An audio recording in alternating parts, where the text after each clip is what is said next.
为了与纨绔未婚夫婚，我在街上绑了个男人苟合，不曾想那个男人竟是我那见面不识的未婚夫小。我爷爷在我刚出生就给我定了娃娃亲，对方是京城已故长公主的独子，周家大公子周宪军人我没见过，只是常听我爹把他夸上天。据我所知，我爹只在周宪军10岁的时候见过他一次，啧见一次他就夸了10年。我对我爹夸他的话多半是不信的，他说话向来水分很大，比如他经常夸我那大折鬼画符的字飘落浮云角落金融，就连我那小折尿尿呲的远，他都能看出将来必有大将之风。周宪军年长我4岁，和我大哥同年，大哥的2儿子都满地跑了，周宪军却依旧做得跟个和尚一样，身边别说通房，连个侍婢都没有说要为我守身。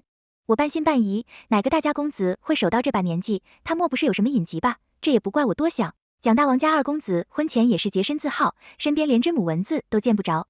年过20了才定下许家的妖女，本以为是良人，哪成想成亲之后才发现那王2公子是个断袖。前段时间两家断亲闹的动静可不小。我越听越觉得这王2公子和周宪军的情况挺像。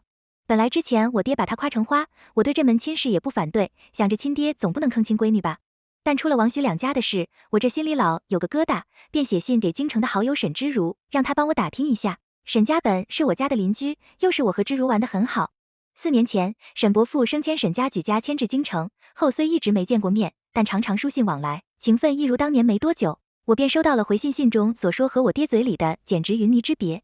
正说这周建军确实没有通房，在外间的名声也不错，但其实常常暗地出于勾栏瓦舍，据说和身边的侍卫也不清不楚的，没准还是个男女通吃的。我当时心里哇凉哇凉的一阵后怕，得亏了我多心眼打听一番，不然要被我那看别人家孩子买不好的亲爹坑死了。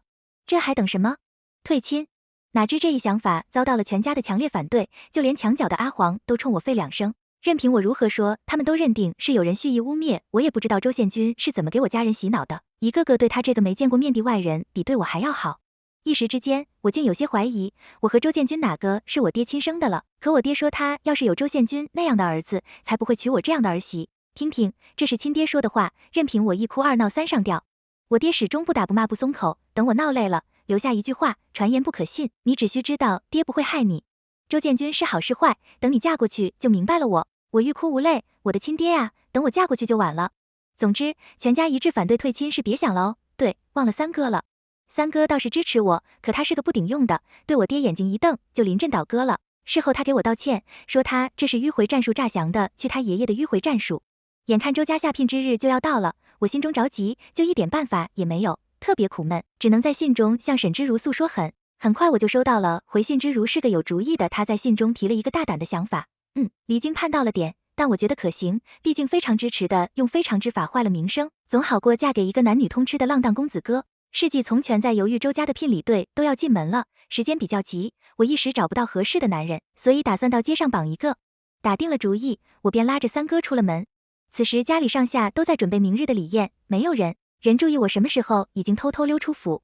我漫无目的的在街上左顾右盼，不知不觉便走到了百味斋的门口，肚子发出咕咕的叫声。我和三哥一起走进百味斋，打算坐下吃个午饭，谁成想百味斋内不经意的一瞥，便瞥见一个翩翩家公子。我眼睛登时一亮，嘴角止不住的上扬，这苟合之人不就有了吗？我压了压嘴角，领着三哥坐在跟美男相隔不远的另一张桌子旁，装模作样的叫小二过来点了平时喜欢的吃食，时不时瞥一眼美男，越看越觉得顺眼，尤其是发现他桌子上摆的都是合我胃口的菜品时，就更满意了。这难道就是话本中所说的缘分吗？我看喝了点正喝汤的三哥在桌子底下踢了他一脚，他抬头一脸猛地看着我，然后顺着我的眼神看向不远处我给他挑的未来。妹夫不明所以的对我挑眉，我压低声音，他怎么一样？三哥一愣，什么怎么样？我笑当你妹夫怎么样？三哥一口汤猝不及防的喷出来，呛得上气不接下气。我一边帮他顺气，一边靠近他，小声道，你说过你站我这边的，我行。笑，三哥考验你的时候到了，帮我把他拿下，你还是我的好。三哥拿汤匙的手一抖，拿下那啥？我突然想起来，我出门没带银两，我回去拿你先吃，等我回来再从长计议说吧。话起身就要跑，我哪能让他走，一把拽住他的袖子，银子我带了，今天我请你。三哥气虚的呵呵一笑，这饭我还是不吃了，我怕爹打断我的狗腿。今日这事我就当不知道，小妹，你慢慢吃，哥哥就不耽误你办事了。然后一扯袖子溜之大吉，就知道他是个不靠谱的。还好我做了万全准备，摸了摸腰间的蒙汗药，我勾唇一笑，便起身匆匆下楼去了。正巧好在楼下碰见要上楼送酒的小二哥正找你呢。我点的那辣子鸡不要辣，你赶紧去跟后厨知会一声，这酒是送楼上的吧，我帮你端上去，你快去吧。小二呆愣一瞬，辣子鸡不要辣是什么吃法？以前没见严姑娘好这口啊，这是换口味了。小二不质疑不反对，点头应下，小的就去麻烦您将酒端给楼上丙二桌那位玄衣公子。我笑着接过酒壶，端着酒转身上了楼，走到楼梯中间，见四下无人，偷偷往酒壶加了料。宝男人，这是第一次干，还有点紧张，小手止不住的抖。我在心中默默给自己打气，沉住气。严果，你可是堂堂严大将军的妖女，不能丢了老爹的脸。深呼吸之后，我唇角微勾上了楼，谁知刚上2楼，便和我的肉票撞了个满怀。我一惊吓得差点滚下楼，若不是美男眼疾手快揽住我的腰，今天肯定非常极惨了。这下我有些为难，严果呀，咱可不带恩将仇报的。当下我便改了主意，对他拱手道，多谢。男子勾唇一笑，顺手接过我手中的酒壶晃了晃，不谢不问自取，这么不客气的吗？抱歉，公子，这是我的酒。我伸手去拿回酒壶，被他利落的一个闪身给躲开了。男子脸上挂着玩味的笑，深邃狭长的凤眸盯得我有些心虚。哼，你的酒啊，那边当做是我刚刚帮了你的谢礼吧。男子说罢，也不管我答不答应，拿着酒壶便回到座位上自斟自饮起来，没2杯便趴在桌上没了动静，不让你喝你不听，现在倒了吧，这可如何是好？我看着昏倒的男人正犯难，突然听到街上传来一阵骚动，从窗户探头望去，便看见父亲大哥二哥跟着三哥策马狂奔而来。我暗骂三哥这个奸细，果然是个靠不住的。回头看向趴在桌上的俊美男人，心里一横，快步走过去，别怪我，酒是你非要喝的。常言道，死道友不死贫道，你说我恩将仇报也好，说我自私自利也罢，总之先帮我过了眼前这关再说吧。我一边碎碎念，一边打算扶起美男往客房走去，可下一秒我妈了完全拉不动，听着越来越近的马蹄声，我都快急哭了。也许是情急出大力大力出奇迹，再用力我居然拉起了他，没费多大功夫就把他弄上了客房的床。人的潜力果然是无穷的，绝境之下必有奇迹。我麻溜摔上门，走到床前，手忙脚乱的卸他的腰带，奈何摸索了好一阵腰带，仍旧坚守阵地。我面红耳赤，心道我的退婚大计不能被一根腰带扼杀吧。突然嘎嘣一声，腰带居然断了，我腰带也能自爆吗？我红着脸将美男扒的只剩中衣和血裤，看着手解开他的中衣系带，露出结实的胸肌和腹肌。从未见过的香艳画面让我一时看呆了。此时楼下传来噔噔噔的急促的脚步声，我咽了咽口水，慌忙收回视线，偷看了看自己身上衣服，脱光吧，下不去，手不脱又不太合适。我索性拽松了一带拉鞋了，领口小路相见下，一瞬昏睡的美男突然翻身，把我搂在怀里，遮住了我半露着的肩头方。房门被人一脚踹开，一股犹如实质的滔天怒火涌进房间，不禁令人瑟瑟发抖。老嬷嬷进门，草草瞥了一眼，便出去，回禀了之后，房外传来了老爹盛怒的吼声：严果，老子滚出来！被美男搂在怀里的我吓得一哆嗦，这次死定了。爷爷，你快来救救果吧，你儿子要疯了。我一边碎碎念，一边努力想挣脱男子的双臂，可他2只胳膊就好像焊在我身上一般认为，我怎么挣扎也挣不开。严果老爹的怒吼犹如催命一般，我急得要哭，爹呀，要不您进来，我实在是出不去。呜呜接了一团怒火，从门裹挟着雷霆之势冲了进来。我紧闭双眼，准备承受老父亲的雷霆之怒。严果你呵斥声戛然而止，我不明所以的睁开眼，便将我爹看着床上的男人，脸上的表情变化莫测，一会儿气一会儿笑我。心里一凉，完了，我爹不会被我气傻了吧？终于，我爹从凌乱的表情中整理出一个还算严肃的表情，指着床上的美男问我，他就是你给我绑的女婿？开弓没有回头，见识一。至此，只有硬抗我勉强打起气势，迎上我爹那双似笑非笑合的眼睛，大声道，对他一见钟情，非他不嫁。我爹清了清嗓子，拉了拉嘴角问不后悔，我语气坚定，绝不后悔。然后我爹面容扭曲的长叹一声，甩袖离去。我就这狂风暴雨呢，雷霆之怒呢？我一脸懵的看向大哥，大哥，我是不是没睡醒，还是咱爹被我气傻了？这都不像他了。大哥闭了我眼，答非所问的说，挺会挑啊。说罢转身走了，身后跟着笑得一脸诡异的二哥。哎，大哥你别走啊，你帮我把他拽开，我起不来了。二哥哥，任凭我如何呼喊2位哥，说的连个眼神都没施舍给我，最后只剩下三哥跟我大眼瞪小眼。小妹，我撇开脸不看他，大声喝道，你走你这个叛徒，接连背叛我，他相信你我就是小狗3个。都有些委屈，小妹，其实我是在帮你，难道你看不明白吗？我就呵呵了，没见过这样帮人的剑，我不相信。三哥继续说道，你这计划的有个通风报信的人呐，还有什么比直接让咱爹堵在床上更有说服力的呢？我还能这样狡辩？见我没有反驳他，立马讨好的上前接着道，我帮你拉开他。然而他努力到脸红脖子粗，美男却一丝不动。三哥讪笑地看着我，揉了揉肚子道，此时腹内空空虚了点，要不小妹你还是耐心等他醒过来，反正如今他也不算是外人。在我的无情注视下，他说话的声音逐渐变小，留下去。我先回府探探口风，然后头也不回地溜了一个就这么放心的走了。难道你们就不担心这个男人醒了后一掌劈了我吗？毕竟我这算是强抢民男吧。我扫了一眼箍在腰上那双强健有力的臂膀，思考着动起手来的胜算。好吧，毫无胜算。这样一想，冷汗瞬间而下，我抬手擦了擦下颌的汗珠子，一边试图扭动身体从他的臂弯里钻出去，一边思考着，万一脱不了身，一会儿男人醒了，我该怎么解释？扭动几下之后，我皱起了眉头，一个硬物正直愣愣的顶在我的臀间，这是脏什么东西？说话间，我伸手就要摸过去，谁知下一秒，男人利索的伸开胳膊，翻身躺里面去了。此时不走，更待何时？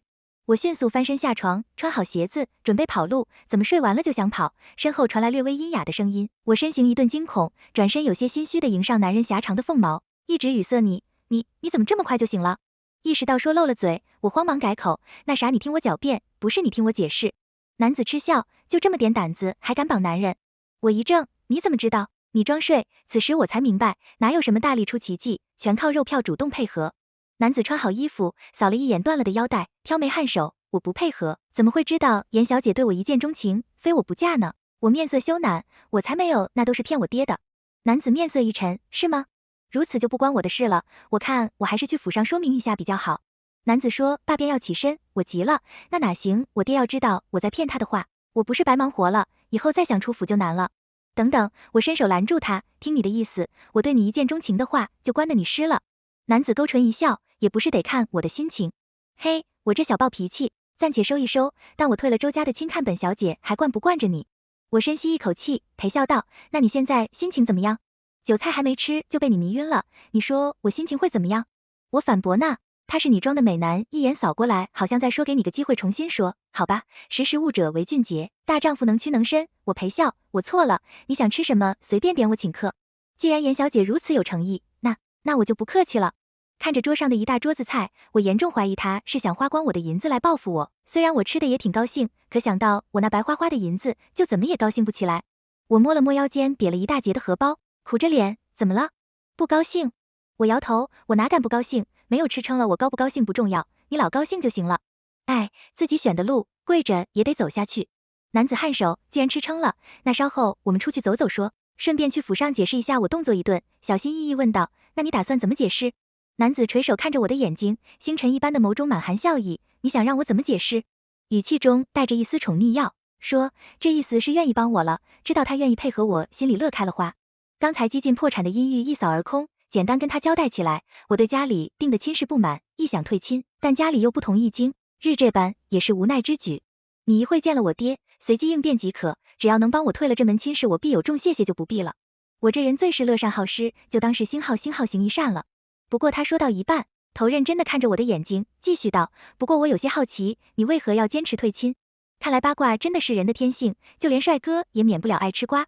我无奈的撇撇嘴，你不知道我这位未婚夫表面在外名声不错，既是个整日留恋于烟花之地的纨绔，还跟身边的侍卫有一腿。你说这种人如何嫁得？男人的脸越来越黑，突然客房门被推开，进来一个侍卫模样的人，递给美男一条新腰带，转身又出去了。临走还留给我一个哀怨的眼神，看得我莫名其妙，我也没得罪过他呀。还有，他是怎么知道男人腰带断了的？不能是在偷窥吧？他怎么我的侍卫临安他一直都在你做，说什么，他可都一清二楚，不知为何侍卫两个字，他咬得格外重。闻言我有些汗颜，头一次绑人，当事人全程装睡就算了，旁边居然还有个看客，我都不知道爹，女儿给您丢脸了。美男系好腰带，表情不善，语气有些冷。刚那些话你都从哪听来的？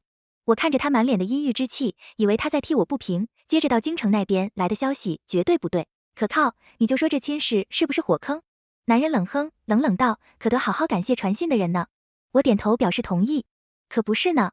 恩同再造男人看了我一眼，张嘴想说什么，叹了口气，终是什么也没说，而是站起身向客房外走去，走吧，去府上。将军府外，我抬头看了眼一路沉着脸的严彻，心里没什么底。没错，严彻就是被我绑票的美男子。门房大老远迎过来，小姐，老爷让您回来就去找他。我脚下一顿，突然有点更加心切，我爹可有生气？门房摇了摇头，没有将军回来，高兴得很。我一愣，高兴还高兴得很不对劲啊。此时我这心里更没底了，爷爷在家吗？门房摇头，老爷自己早就去棋馆下棋了，还没回来，不在家此时回府，那不是往刀口上撞吗？我停下脚步，拉着严彻转身就要往回走，严彻在一旁发出嗤笑，现在才知道，怕是不是有点晚了？我刚想反驳，就听他说，不过你若是怕了，我倒是可以代劳。好吧，我承认我是怕了。严彻说话算话，独自一人进了府。看着严彻的背影，我不禁感慨，真是个好人啊。不大一会儿，严彻便出来了。他走过来，微微一笑，道一个好消息和一个坏消息。你先听哪个？生活已经够难了，谁还要听坏消息？好消息吧。好消息是，令尊认下了我这个女婿。闻言，我心中一喜，也就是说，周家的亲事便退掉了。那坏消息呢？坏消息吗？他顿了一下，别有意味的看着我，笑着慢慢道，令尊喊你回家吃饭。我浑身一抖，一顿棒子炖肉仿佛近在眼前。我咽了咽口水，视死如归的看了眼大门，然后对门房道，快去请爷爷回来救命。父亲和大哥早就在祠堂等着我，刚进去就没骨气的扑通一声跪下，先来了一个几百字的自我检讨，坦白从宽是次要的，拖延时间才是主要的。奈何我望眼欲穿才尽，词穷了，也没等来我的救星。我眨巴着无辜又可怜的卡姿兰大眼睛，泪眼朦胧的看向父兄，爹能不能看在我认错态度良好的份上，从轻处罚？我刚吃饱了回来的，不想加餐了。本以为会是一场暴风雨来袭，没成想我爹刚开了个头，还没说两句，表情管理就崩了。他对站在一旁的大哥，道子由你来吧。我忍不住了，我爹捂着脸头也不回的走了，目送我爹离开。我松了一口气，大哥，爹是忍不住要揍我吗？他脸都要抽了。大哥孽了，我一眼拉了拉嘴角，你以为呢？爹去酒楼的路上，可是嚷嚷着要打断你的一条狗腿的。出门前让人去把郎中叫来了，提前给你备着我抱汉那，他人还怪好令，那爹这是改主意了，想把我腿跪残了，跪残倒不必，跪一个时辰，一丝一丝就行，但下不为例。我闻言一高兴，说话忘了，总脑子才跪一个时辰。那郎中不是白来了，大哥眼皮一掀，怎么你还挺遗憾？我讪笑，误会了，不是我那是疑惑，咱爹这是啥意思？他这么反常，我这心里怎么有点不踏实呢？大哥鼻一笑，揍你一顿就踏实了。我把头摇成了拨浪鼓，这次你属实做得过分了。事已至此，周家公子你不满意就罢了，严彻可是你自己选的，都是以后再反复。爹可说了，连同今日的事情一起跟你清算。我点了点头，心中松了一口气，看来不用加周家那个伪君子了。等事情一过，再让严彻把亲事退了，到时候是严彻非要退我的亲，总不能怪我了吧？我低头狡黠一笑，心中算盘打得啪啪响。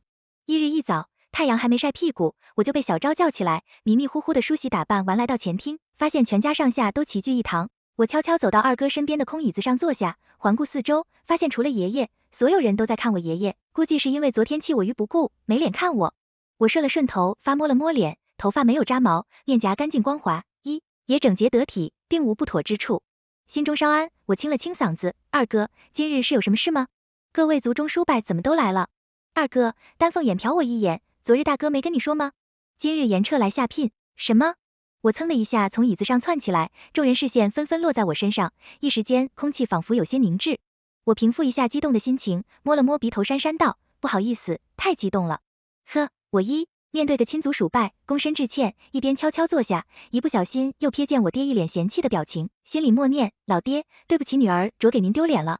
我侧身靠向二哥，低声道，大哥没说啊，怎么能这样就瞒着我一个人？二哥了然点点头，那我知道了，大哥为了能让你睡个稳觉，也是煞费苦心了。我心中哀叹，那我是不是还得说声谢谢啊？府院门口传来喜庆的唢呐声言，彻意袭月白袖缎长袍款款走来，如谪仙下凡，险些迷了我的眼。要是真的嫁给严彻，好像也不错，他这颜值这身材，瘆得我心啊。我被脑中突然闪过的这个念头吓了一跳。苹果别忘了，你和严彻只是交易人家好心帮你，你居然缠他的身子，你还要星号了。我在心中默默的给自己洗脑，宴会什么时候结束的？我不知道，因为我中途尿遁了呆的，憋气祖宗故事们说什么严彻是打着灯笼都难找的。梁佩国，你要知道，西服别再任性丢了。这大好姻缘，跟前一阵我闹着退周家的亲事时，一个说辞的感情都是良配就高攀呗。我心中不畅，来到后院，手脚并用，爬上那棵娘生前栽下的桃树上。阿黄在树下哼哼唧唧的摇头摆尾，目不转睛的盯着我叼在嘴里的鸡腿。下次再看你给别人帮腔，我就再也不给你带鸡腿了，知道了吗？说罢，我将鸡腿丢给他，傻狗嗷嗷叫了2声，好像真的听懂了一般。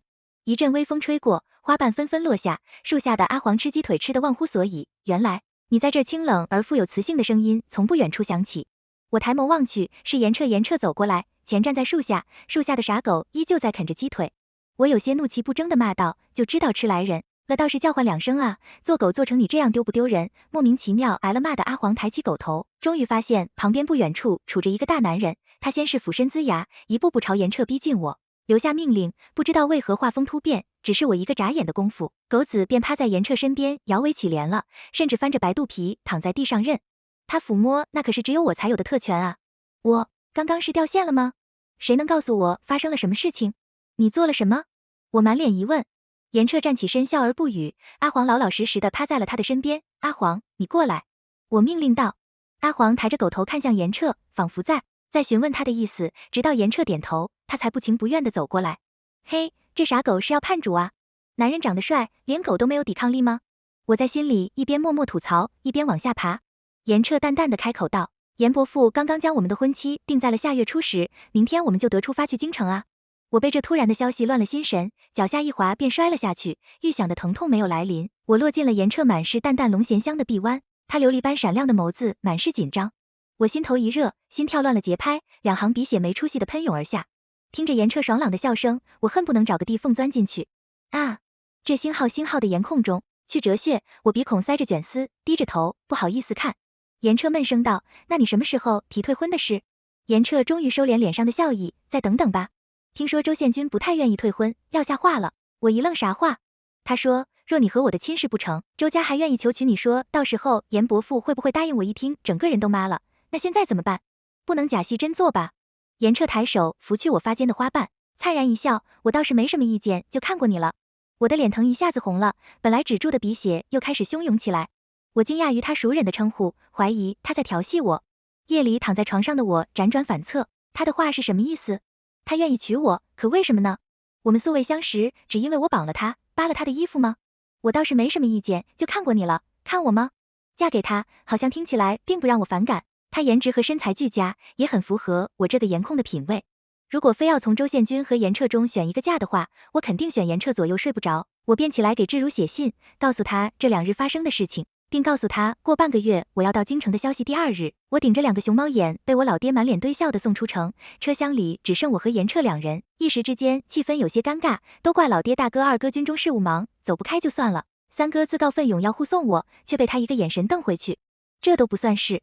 最令我气愤的是，他觉得路途遥远，他小昭跟我在路上受苦，连小昭也给扣下了，不知道的还以为小昭是他亲爹呢。把车缓缓而行，不知不觉已经出城40里。李安的声音从车厢外边传来：公子，前方道路狭窄，接下来的路我们得骑行了。知道了。我看着面前的2匹马，再瞅了瞅我们3个人，这怎么分？林安将缰绳递到严彻手中，自己走到另一匹马旁边，动作利落的翻身上马。他俩自作主张分配的挺好，完全忽视了我的存在。我也会骑马，我抗议道，所以呢？你是想让我和林安共骑一骑？严彻语气淡淡的问我，一想，2个大男人骑1匹马，那画面好像是有点奇怪。好吧，我同意跟你共骑一骑，但你先把身上的人的硬东西拿出来。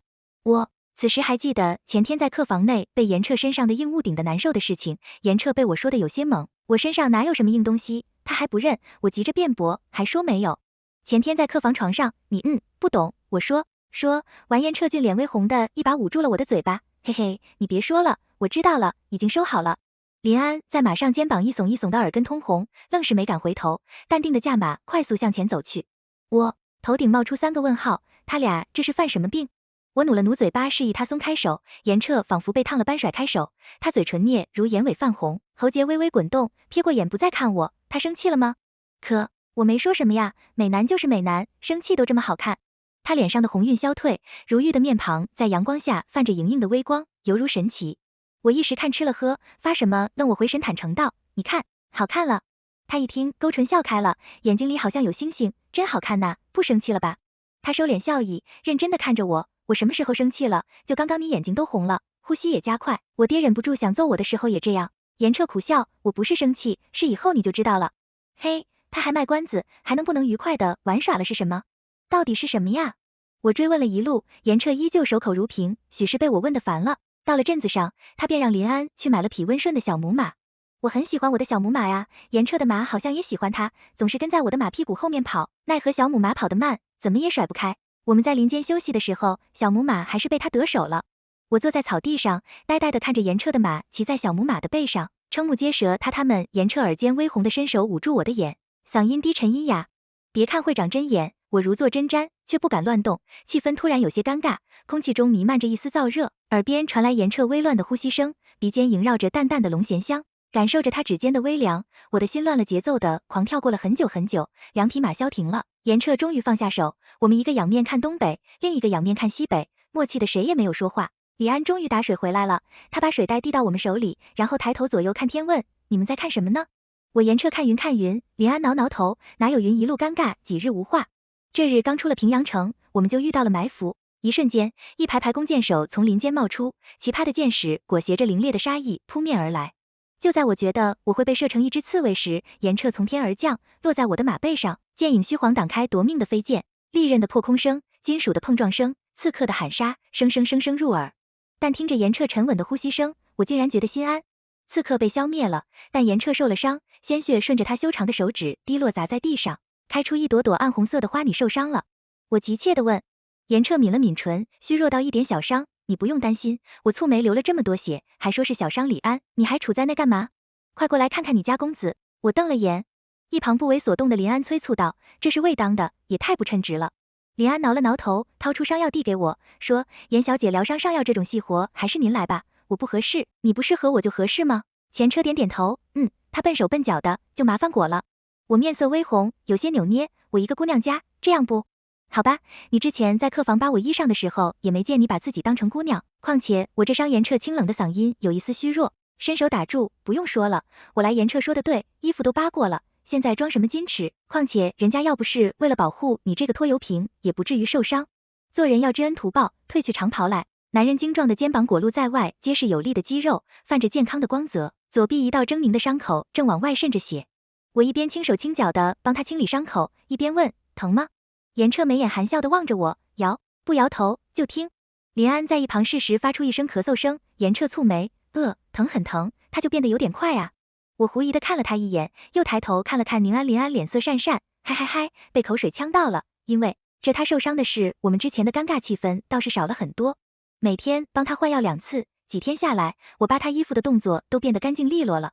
哪知刚进京城，严彻本已愈合结痂的伤口又开始渗血，他俩脸上挂着温和的笑，看来还得再麻烦过几日了。就这样，严彻明目张胆地住进了严家在京城的宅子。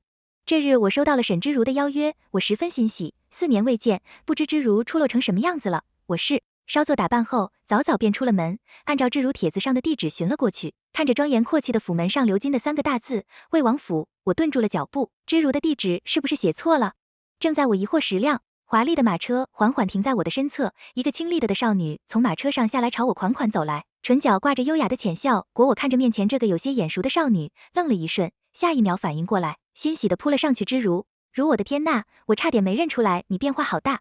我一边笑一边止不住地抱着她摇晃，欣喜之情溢于言表。知如轻轻地推开我，拍了拍被我揉皱的华服，眉头微蹙道，你怎么还是这么毛毛躁躁的？我愣，正如好像跟小时候不一样了。走吧，我们进去。他说，爸牵着我向府门走去。诸如，我们去魏王府干什么？我不解地问道，当然是参加明珠郡主的斗茶会了。我知道你来京城了，可是他特意帮你跟郡主要了请帖。我停下脚步，淡淡道，可我不认识他，也不会斗茶，来都来了，去看看热闹也好，就当陪我了好不好吗？诸如语气娇憨，仿佛又回到了兖州的样子。一见王府，恢宏豪华的庭院映入眼帘，雕栏玉砌，富丽堂皇。我暗自惊讶于王府的奢华，不动声色地跟在知如的身侧，一直走到后花园。宴席首位坐着一个身着紫色云锦的少女，都带着我走到紫衣少女的跟前，向她盈盈一拜。知如，你来了，等你好久了，快过来坐到我身边。明珠郡主含笑冲她招手道，二人熟络的你一句我一句的聊起来，我则站在原地，不慌不忙地看着，偶尔也能听到下边男男女女在窃窃私语。他在那杵着做什么呢？他是谁啊？怎么穿成这样就来了，跟个假小子似的？他身上的饰品好奇怪，像是稀属货。过了一会儿，明珠郡主好像才看见我这个大活人还杵在那，唇角微勾，开口道，你看我光顾着说话了，都忘了知如还带了严姑娘来了。是本郡主疏忽了，严姑娘不会介意吧？他嘴角依旧挂着笑，但看我的眼神分明带着掩不住的鄙夷和厌恶。我不明白，一个我从未见过的人哪里来的这么强的敌意，看来他方才是故意晾着我，给我难堪了。我淡淡一笑，郡主说的，对我今应邀来府上做客，当然是要客随主便了，这点小事哪里会介意？这话乍一听没什么，但细想却有暗讽明珠郡主师待客之道的意味。不光明珠郡主变了脸，在场的众人也小声议论起来，脸是这么的脸，但谁叫人家是郡主，是魏王的女儿呢？众人还是头一次见这么不畏皇权的人，明珠郡主也不装了，冷哼道，严姑娘倒是伶牙俐齿，可惜是个福分浅薄的，听说仙君哥哥要和你退婚了。哦，对了，正如说你在兖州跟一个野男人苟合，不知道是不是真的？明珠郡主话一出口，满堂宾客炸开了锅，周公子要退婚了，太好了，你高兴什么？退了婚也轮不到你。是啊，还有明珠郡主呢，她就是周公子那个未婚妻呀，还什么未婚妻？没听郡主说她和男人也和被周公子退婚了吗？天呐，兖州民风这么开放的吗？居然跟男人苟合，那可是周公子啊，放着周公子不要去找野男人，他是傻的吗？此时此刻我终于明白，这哪里是斗茶会，分明是鸿门宴。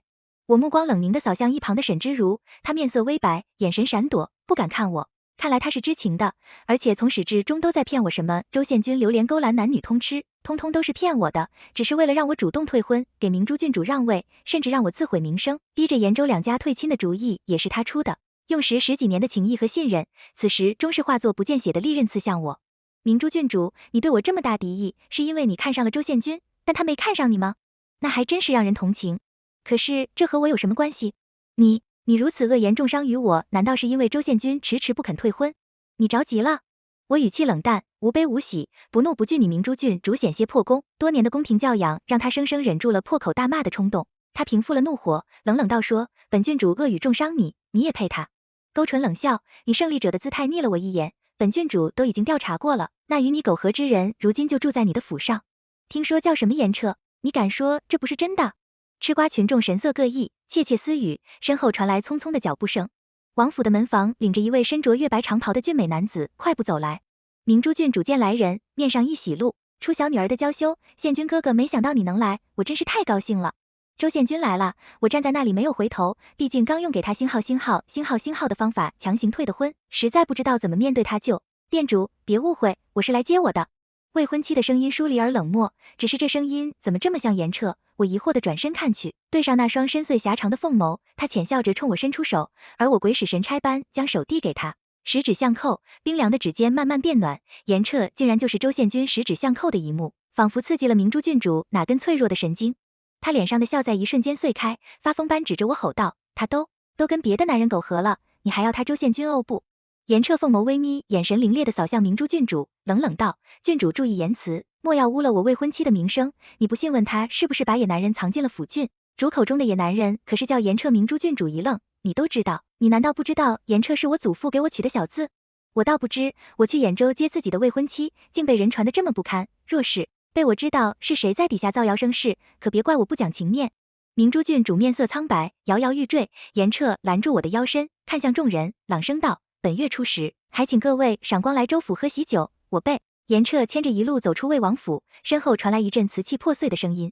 马车内，我如梦初醒的看着他，你真的是周宪君？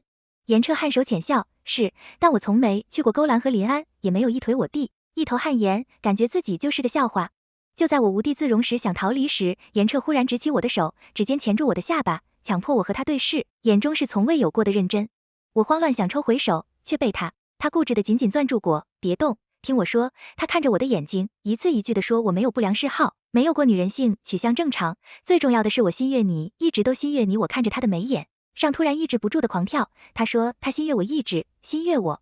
严彻突如其来的告白让我有些慌了神，我刚开口，突然马车一阵颠簸，我也跟着左摇右晃，就很巧，我的车唇刚好贴在了严彻的唇角。我慌忙想坐直身子，不料严彻突然伸出手揽住我的后脑，起身吻了过来。我瞪大眼睛，身体僵硬，他妖孽般的眉眼溢满柔情的看着我，开口道，乖，把眼睛闭上放松。严彻阴哑的声音充满魔力。我鬼使神差的闭上了眼睛，舌尖撬开我的背齿，裹挟着淡淡的兰花的馨香，一起涌入肆意的缠斗。我问饮酒人却醉了，快乐晕心跳如鼓。良久，他慢慢松开我，眼尾泛红的看着我，声音低沉的蛊惑道，谷儿，嫁给我可好？这阵仗我哪里扛得住，当即缴械投降，点头应了。接下来的几日，严彻这一直没露过面，直到婚礼前夜，他突然一身夜行，一翻窗进来，留下了护身软甲和袖剑。他神色凝重，明天婚礼人多眼杂，这护甲和袖剑你带在身上，我放心些。我隐隐感觉有什么事情要发生，是有什么事吗？